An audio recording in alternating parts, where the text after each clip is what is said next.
One of the things that's very difficult to do with Canva is to keep up to date with the new changes and new features that are being added.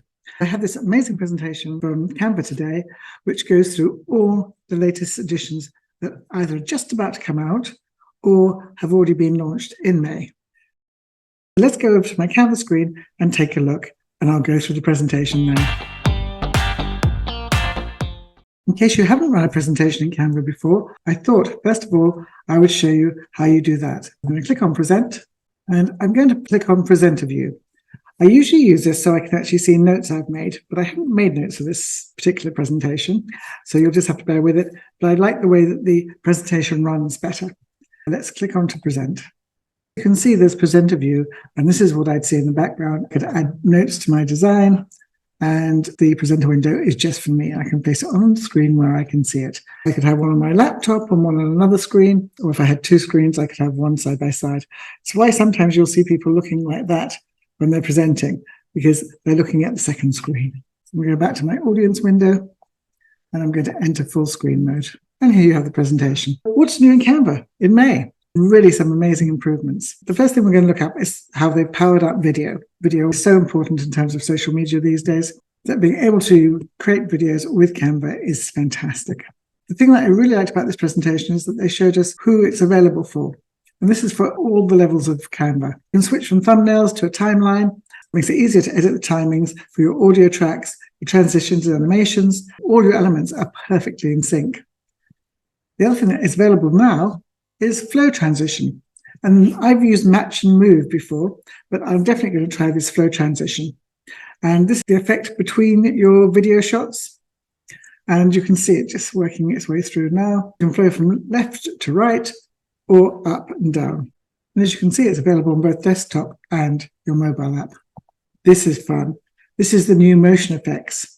And they're going to be available for everybody too. And you can rotate your character, you can make them flicker, you can pulse the character, or they can have a wiggle.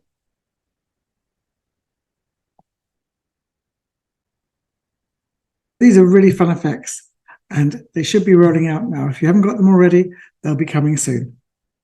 The other new feature that's rolling out now for video is that they've increased the audio track limit to 50. You can now use up to 50 audio tracks in one design.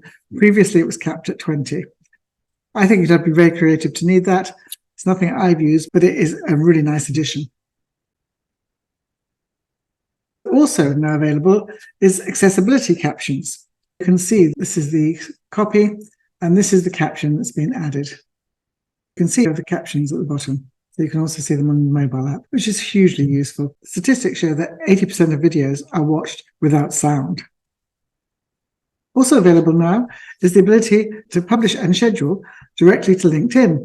LinkedIn is becoming a more and more popular platform, particularly if you sell business to business, and people are finding it much more effective at the moment than Facebook. It's available for all levels of Canva membership, and the good thing is you can create posts with up to 9 images, which means it will become a LinkedIn carousel, a very useful feature. Moving on from video, the new presentation and whiteboard features. So the first one is to pan and zoom on whiteboard pages and presentations, because the whiteboard can become very large as you're all working on it. This makes it easier to find out where you are. And you can also highlight particular areas while you're navigating through your slides. So that's really useful. You can add view-only editor permissions, so you can show it to your team. And bringing this will allow a more collaborative and consistent Canva experience. Users with view-only permissions will be able to view Canva designs within the editor. And will have access to features such as live updates and downloading. Also, you can have anonymous collaboration. This is with free pro and team, so not for the educational membership, but you can access the design and make changes to it without a Canva account, which is amazing. If you want to show something to someone, they don't have to have a Canva account now to see it, which I think is incredibly useful. It's something that I would find useful with some of my clients who don't necessarily use Canva, though my team and I use it all the time. So to be able to show something to someone who doesn't have a Canva account is going to be a real advantage. And they may want to sign up eventually. Also now available on whiteboards are that the sticky notes, you can now have names, which really helps sort it out, because it can become very confusing when you've got a lot of sticky notes on a whiteboard as to who said what or who posted that sticky note on there. You can add your name. You can simply right-click and add your name on the sticky note. And once you've done it, it remembers you. So it'll add it on every other sticky note that you added within that whiteboard. So I think this is a great feature for whiteboards, if you've tried using them, is to actually be able to add text to the linking line. This will make it easier to follow the flow of your presentation or your whiteboard design. This will make it a much cleaner flowchart, so you'll know what's happening more easily. And then you can also follow a user. You can click onto a particular user and follow as they move around the Canva whiteboard. So let's just show you that.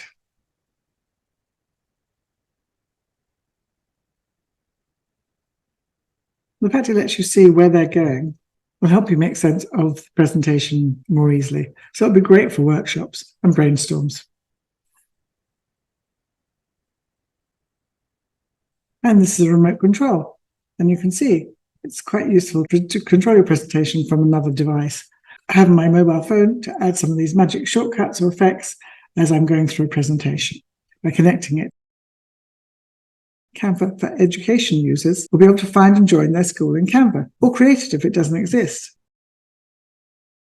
Back to something for everyone again, and there's 8 new Canva apps. Now I will have a look at these later and go through them in detail. These are available for all different levels of Canva, all powered by AI. You can see the way Canva is moving very rapidly forward with its AI technology. And the other thing that Canva has improved is the cross-product capabilities. You can do more with different things. Let's look at these. The first one is that you can import to Google Docs and Microsoft Word.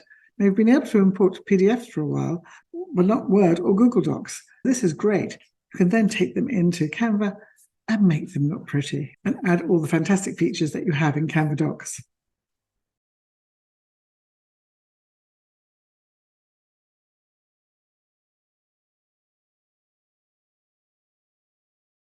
And they've also made some toolbar improvements, just a bit clearer so you can find things more easily. It makes it easier to use.